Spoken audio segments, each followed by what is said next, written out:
I must be going crazy. I can see a town that doesn't exist. My name is Samuel Baker. I'm a Yellowstone National Park Ranger and I need some advice. I've spent my entire career fighting wildfires for the National Park Service, and after 2 decades in the field I thought I'd seen everything. Then, about 4 hours ago, an entire town just appeared in the middle of Yellowstone National Park, and the other ranger and I are the only ones who have been in it. We're not alone, however. As you might expect from something appearing out of nowhere inside of one of America's most famous parks, the town is home to many people, some who have been there for years. They all seem perfectly normal, but they aren't aware that they live inside a national park. My partner Thomas was the first to notice the town. He'd driven into the valley a few hours before dawn one morning and saw a brand new sign on the road. "Welcome to Hungry Horse," it read. When he drove past the next bend in the road, he saw a motel. That was when he turned around to come and get me. The two of us had driven up the valley together on our trusty Chevy Blazer and taken the long way around because we hadn't wanted to pass through the town until we were sure what it was. We parked at the base of the mountain and hiked up. We walked across the railroad tracks and past a small gas station with a lone oil drum full of diesel fuel and another filled with water. The street was lined with old cars, some of which looked like they had been there for a while, others which had probably just arrived that morning. Hungry Horse wasn't a ghost town or even abandoned. It was thriving. Thomas and I entered the town cautiously because despite appearances, this place could be dangerous. While we didn't run into any trouble, we did notice that everyone seemed indifferent to the fact that they just appeared out of nowhere. Most of them ignored us completely, although a few gave us strange looks. "Some of these people look familiar," I said, looking over at Thomas. He nodded. "I know what you mean, Sam. I recognized a couple of people in the diner too. It's weird." It's weird. Those words echoed in my head as I watched a man carrying a bucket down the sidewalk. "It's weird," I repeated silently to myself. My eyes followed his movements. The man carried himself with confidence and purpose, but he never looked up at where he was walking. Instead, he stared straight ahead and continued forward without looking back once. He disappeared around the corner of a building, and I noticed another person staring directly at me. He was tall and thin, wearing a black hiking jacket. His face was pale, and he was bald. He was standing in the doorway of a small coffee shop. He reminded me of the missing hiker we had searched for last week.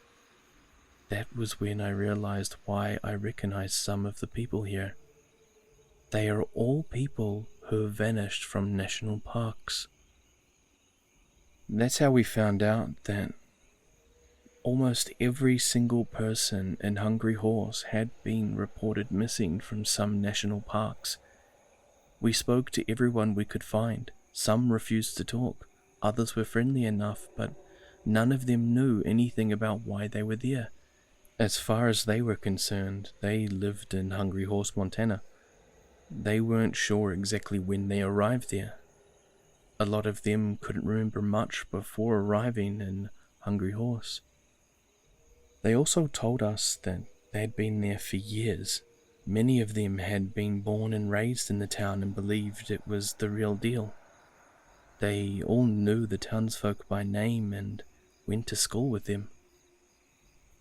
One woman, an older lady named Irene, told us that she had no idea that she had been reported missing.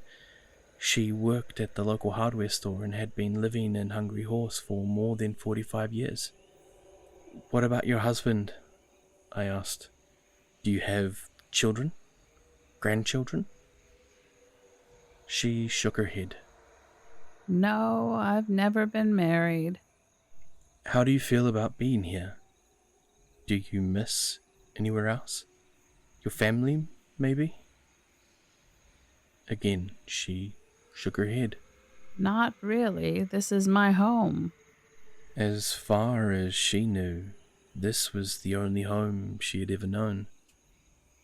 I tried to ask if she missed her family, but she just smiled and told me that her family was right here in Hungry Horse, Montana. We thanked her and left the hardware store. Hopping back into our parked Ranger truck, we drove deeper into the town. I really don't like this, Sammy. Thomas said. I've had a feeling of being watched ever since we entered town. I looked over at him. He was staring at a man standing by a large semi-truck outside the diner. The man was holding a jug of milk. I couldn't help but think of the hiker we found dead last week. Sam, are you listening to me? I snapped back into reality and looked at my partner. Thomas had started quivering in fear. Sorry, what did you say? I said I think we should leave. I don't want to be here anymore. I looked around the town. There were so many people here. So many people who shouldn't be here. All of them were perfectly normal. Some of them even knew each other. How could there be so many people in a town that didn't exist? I agree. Let's go, I said. We drove away from the town and back to the ranger cabin. Thomas was still shaking. I'm going to call this in, he said. This whole thing is bullshit, but we better document it anyway. I mean, how could an entire town full of missing people just appear in the middle of Yellowstone? I nodded. Okay, I'll be in the cabin. I think I need some time to process all of this shit. I sat down on the couch and closed my eyes. It all felt unreal. I kept thinking about the hiker we'd found in the woods last week. He'd died while out on a hike in the wilderness. He'd been alone and confused, but I just saw him alive and well in a town that doesn't exist. I opened my eyes and looked around. I took a deep breath and let it out. It smelled like wood, smoke, and pine. I stood up and started pacing the room. What am I supposed to make of all of this? I asked myself. Is this some kind of sick joke? Did the government put a town in Yellowstone for some reason? What if it's not a town? Maybe it's a cover-up for something worse. I thought before zoning out. There was a knock on the door. It startled me out of my daydream. Come in, I yelled. Two men came inside, both dressed in black suits. Are you the one in charge here? One of them asked. I looked at him and nodded. The guy was wearing a badge on his chest and a gun on his hip. He looked like an FBI agent. I'm about to go talk to them, and I don't know if they'll believe me. What the fuck do I do? First off, let me clarify some things from my first post. I was a wildland firefighter up until a year ago when I decided I needed a change of pace. They weren't FBI agents. They said they were from a private company that deals with the otherworldly. I sat in front of the two men, waiting for them to start asking questions. So, Do you know why we've been assigned to this case? The taller of the two said. You're the only one in the park who knows anything about this. I nodded. Thomas also knows, but I think you guys already know that. It's pretty weird. The town you describe doesn't exist, not according to the GPS and satellite data. Yes, it does, I answered, surprised. It's a lie. The second man said. He had short blonde hair and wore glasses. We checked every single point on the map, every house, every business. There is nothing there. Bullshit! You can't tell me you've been everywhere in the park and haven't noticed it, I said angrily. When I first came to the park, I saw the sign for Hungry Horse. I thought it was a joke at first, but then I saw the motel, the gas station, the diner, the hardware store, and I saw the people inside them. The tall man nodded slowly. But we've checked every inch of the surrounding area. We've looked at aerial photos, satellite images, and even flown over the valley with a helicopter. Well, maybe you should look again. Maybe you missed something, I said defiantly. We did. There's nothing there. It's not possible. Do I have to fucking show you where it is myself? I asked. Both men exchanged glances, then the shorter one nodded. Very well. If you're sure you've seen something unusual, we'll take you there. Thank you, I said. I got out of my chair and followed the two men out of the cabin. They were in their early 50s, both with short hair and blue eyes. They were talking quietly to each other as I followed them out of the cabin to their unmarked car. Now, The man with glasses said, if you could just lead us to your town. Sure, I replied. We drove deeper into the park. Our vehicle was equipped with a topographical GPS system, which made it easy to navigate through the rugged terrain. After an hour of driving, we came to a hill overlooking a wide valley. We passed the sign for Hungry Horse. Did you see the sign? I yelled. The men just looked at each other. I'm sorry, what? Asked the one with glasses. There's a sign here. It says, Hungry Horse, right? The man shook his head. I don't see anything. He pulled off the road and stopped right before the sign. He turned off the engine and looked at me. Maybe we should get out and look again? He suggested. I agreed. I got out of the car and ran over to the sign. It's right here, I shouted. He walked up behind me, looked over my shoulder. What the hell is this? It's a sign. It says, Hungry Horse. I yelled. He looked at me and glared. I grabbed his arm and pulled him over to where I could see the sign. Can't you read? He pulled away and rolled his eyes. Read what? It says Hungry Horse, I yelled. What the hell are you talking about? He yelled back. I pointed at the sign. Look! The name of the town. The man sighed. There's no sign there. I got angry and was about to yell at the agent when, out of the corner of my eye, I saw someone walking towards us from out of the woods in the direction of the town. It was Irene, the older woman from the hardware store. My eyes lit up, and I pointed at her. Irene! I yelled excitedly.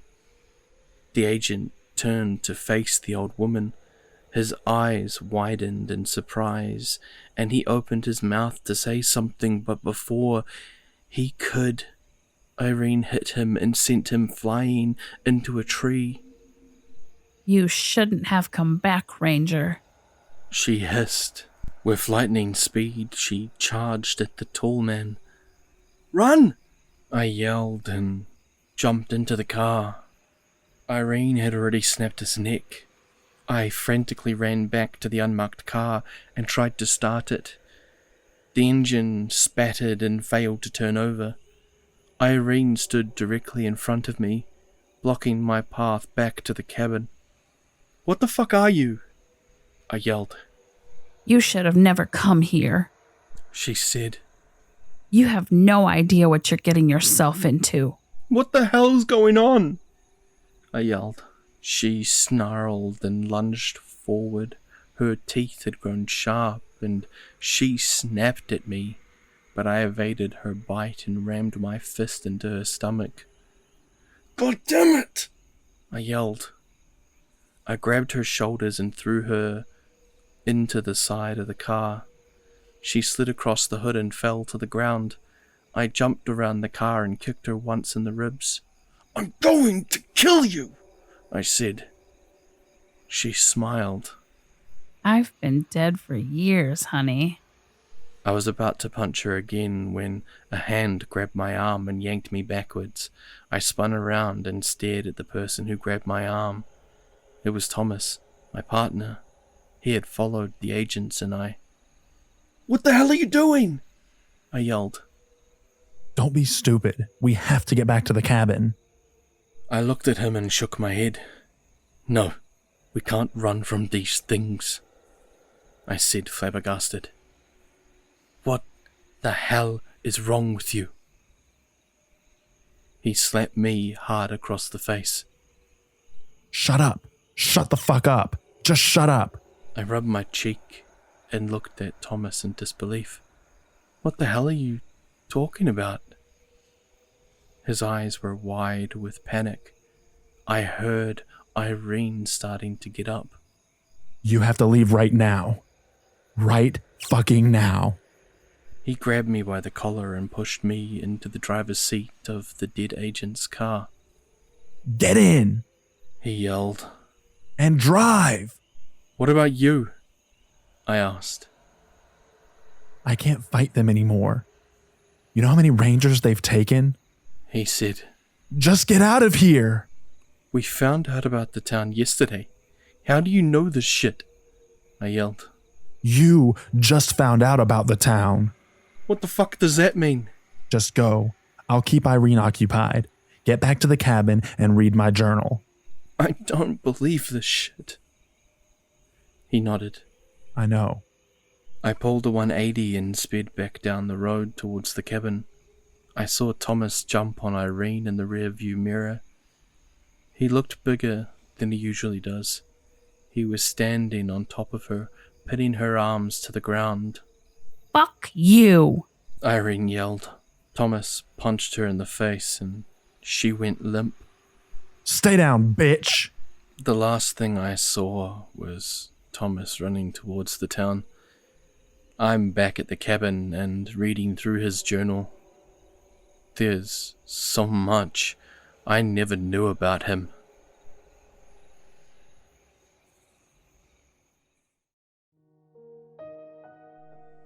Kia ora kahoa. Grim here, and thank you for coming along in this telling of an amazing story. This one was written by the amazing author ParkRangerBaker. He has written this story with the title, "I'm a Park Ranger and I found a town that doesn't exist." This is the first of 3 that I'll be releasing on a weekly interval, so please make sure that you like and subscribe so you can see a little bit more and get to the end of the story. Now, I have to, before I go too far into my usual cutting it short and try not to drag it out, thank all the amazing narrators that have jumped on here with me today. We have the amazingly talented Interscare Wifey, Interscare, Midnight Chills. If you would like to hear more from them, I'm going to have their details in the description below, links to their channels, etc. So, make sure that you subscribe to them also, because I promise you, they will keep you entertained. No, I'm not going to drag this out too long. As always, be safe wherever you are. Have yourself a good night or day. And this is Grim, and I'm signing off.